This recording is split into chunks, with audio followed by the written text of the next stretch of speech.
Ancora adesso siamo ancora scossi, non siamo capaci ancora di organizzarsi bene per capire cosa è successo veramente. Più ci pensiamo, più stiamo male.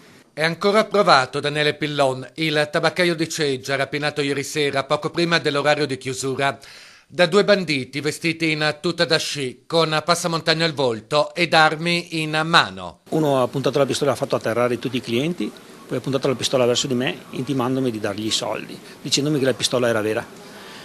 In quel momento là non sapevo cosa fare, mi ha dato l'impressione che fosse uno scherzo, poi mia figlia si è accorta che non era uno scherzo anche perché un altro aveva saltato il banco dall'altra parte, era già arrivato alla prima cassa dove c'era la mia dipendente che era vicino. Momenti di paura, momenti di terrore, con malviventi freddi, decisi e determinati. Solo soldi, cercavano solo soldi perché non hanno portato via nient'altro che tutti i soldi. Avevano rovesciato tutti i cassetti per vedere se c'erano soldi anche su altri posti. Fortunatamente nessun ferito. E questo è il dato più importante, aggiunge Daniele Pillon, che ha voluto evitare ogni sorta di reazione. Ci sembrava un scherzo di carnevale, più che, non penso di più di 2 minuti. Una cosa lunghissima ma è stato velocissimo.